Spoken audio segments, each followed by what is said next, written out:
yoki umuman BCG sizni qanday strategik o'ylashingizni o'zgartira olgan? Ö, O'zi strategik o'ylash, bu o'ylash rivojlanishi o'zi shu kompaniyalarga kirishi tayyorlanayotgan prosesda boshlanadi. O'zi eng главный shkola, buni masalan o'sha prosesdan o'tib ko'rganlar biladi точно. Уже biladiki, что o'sha именно strategiyani o'rganish, именно structuring deyishadi o'sha yerda. Именно shunga tayyorlanish vaqtida boshlanadi. O'sha chunki tayyorlanish o'zi ham oson emas. Bir xillar endi bilaman, bir xil odamlar masalan 1-2 hafta case interview qiladi, o'tib ketadi. Buning prodigy shunaqa juda geniy bolalar bor, shunaqa iloji aqlli bolalar bor, o'tadi. Men ko'rgan ko'pchilik juda qunt bilan tayyorlangan.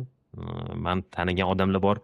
Agar case interview nimaligini bilsangiz, men просто qisqa aytib ketaman. Case interview bu 1 soat davomida interviewer sizdan qanaqadir biznes muammoni yechib berishni so'raydi. Shu 1 soat ichida siz o'sha problemani strukturasini chizib, uni asosiy nima muammoligini bilib, keyin to'g'ri qanaqa qilib buni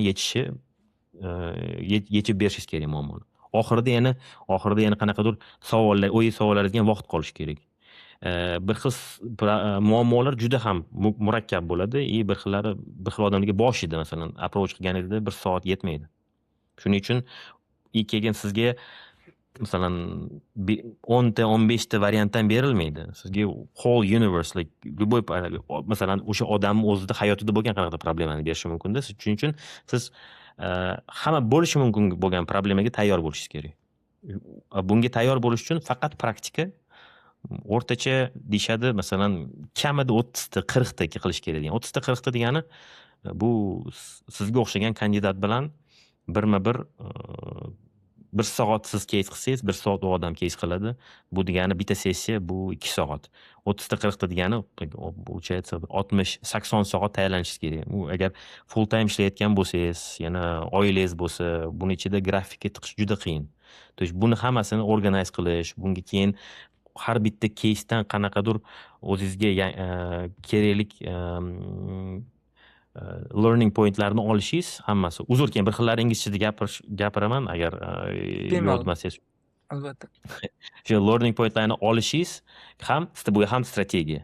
Shu sekin mana shu har bitta qanaqa muammoda qanaqa structure ishlatishni bilishingiz, buni hammasi learning point.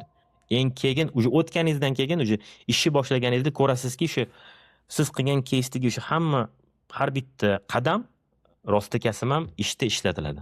Siz agar shu darajada yaxshi qilgan bo'lsangiz, caselarni yaxshi bilgan bo'lsangiz, ishga tayyor bo'lib kelasiz. Shu case interviewning shu eng katta foydasi consulting kompaniya uchun shu odamlarni shunaqa qilib saralab olishadi. Ularda ishlashga tayyor bo'lgan odamlarni oladi.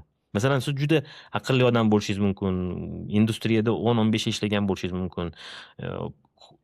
Lekin consulting skilllaringiz bo'lmasligi mumkin. Va consulting skilllarni mana shu yo'li bilan rivojlantirsa bo'ladi.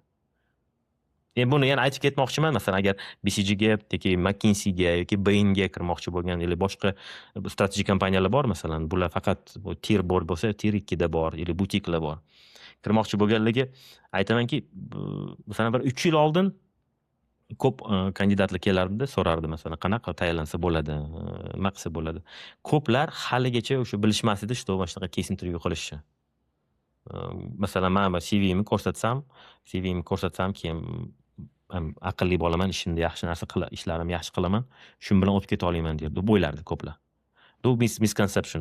Aytganimcha, bu hamcha 1% yoki 1dan kamroq foiz odam shunaqa qilib keta oladi. Ko'pchilikka baribir tayyorlanish kerak.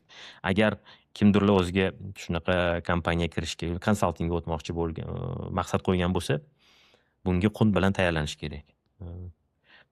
O'shanga va qancha vaqt tayyorlanish kerak, bu odam o'ziga bog'liq. Juda ham aqlli o'g'aynim bor. U 1 yil o'sha INSEADni bitirgan, u o'sha 1 yil INSEADda to'xtamasdan case interview qilgan. 200 ta qilgan. Eng ko'p case interview qilgan. Lekin aytmoqchimanki, u yomon qilgani uchun emas, u shunaqa darajada yaxshi tayyorlangan, чтобы borganda topshirganda 100% o'tib ketish uchun harakat qilgan.